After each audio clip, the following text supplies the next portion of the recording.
US నుంచి ఇండియాకు money transfer super easy. Remit to ఎనీతో best transfer rates, higher limits, fast and secure transfers, 24/7 customer support, instant transfer, zero tension. Download now remit to any.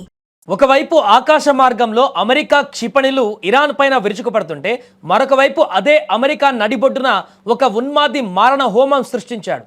అగ్రరాజ్యం సరిహద్దుల అవతల యుద్ధం చేస్తుంటే లోపల మాత్రం గన్ కల్చర్ అమాయకుల ప్రాణాలను బలి తీసుకుంటుంది. టెక్సాస్ రాష్ట్రంలోని ఆస్టిన్ నగరంలో జరిగిన ఈ భయానక కాల్పుల ఘటనలో ఒక భారతీయ విద్యార్థిని ప్రాణాలు కోల్పోవడం సంచలనం రేపుతోంది.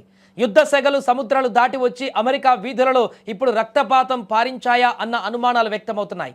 ఆదివారం తెల్లవారుజామున అందరూ ప్రశాంతంగా ఉన్న సమయంలో ఆస్టిన్లోని ఒక పాపులర్ బీర్ గార్డెన్ వద్ద ఒక్కసారిగా కాల్పుల మూత మోగింది. సెనెగల్కు చెందిన 53 ఏళ్ల నియాగా డయాగ్నే అనే వ్యక్తి మృగంలా మారిపోయాడు. ఇరాన్ జెండా గుర్తు ఉన్నటువంటి టీషర్ట్ను ధరించి చేతిలో పిస్టల్ మరియు రైఫిల్తో జనంపైకి విచక్షణారహితంగా ఎగబడి కాల్పులు జరిపాడు. పక్కా ప్లాన్తో వచ్చిన ఆ ఉన్మాది క్షణాల వ్యవధిలోనే అక్కడ ఉన్న వారందరినీ పూర్తిగా చెల్లాచెదురు చేసేశాడు.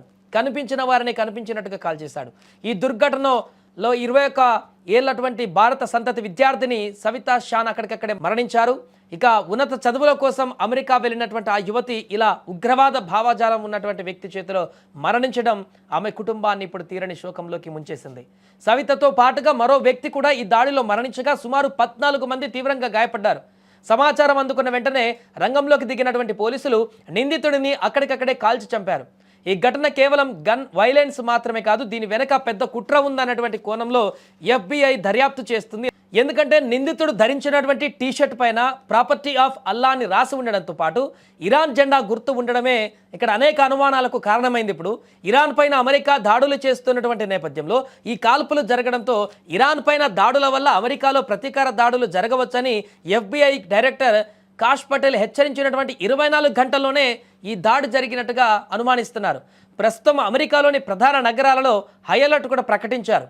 పశ్చిమాసియాలో జరుగుతున్నటువంటి యుద్ధం వల్ల స్థానికంగా ఉన్నటువంటి తీవ్రవాద సానుభూతి పరులు రెచ్చిపోయేటువంటి అవకాశం ఉందని కూడా నిఘా వర్గాలు భావిస్తున్నాయి. ఒక సామాన్య విద్యార్థిని యుద్ధానికి ఎటువంటి సంబంధం లేకపోయినా ఇలాంటి ఉన్మాదానికి బలి కావడం పైన ఇండో అమెరికన్ సమాజం ఇప్పుడు తీవ్ర ఆగ్రహం వ్యక్తం చేస్తుంది.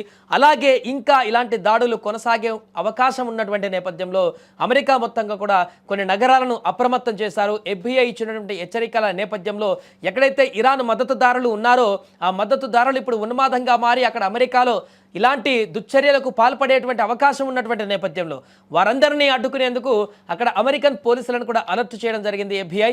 ఏదేమైనా ఈ జరిగినటువంటి కాల్పుల ఘటన అయితే ఇప్పుడు ఒక్కసారిగా అక్కడ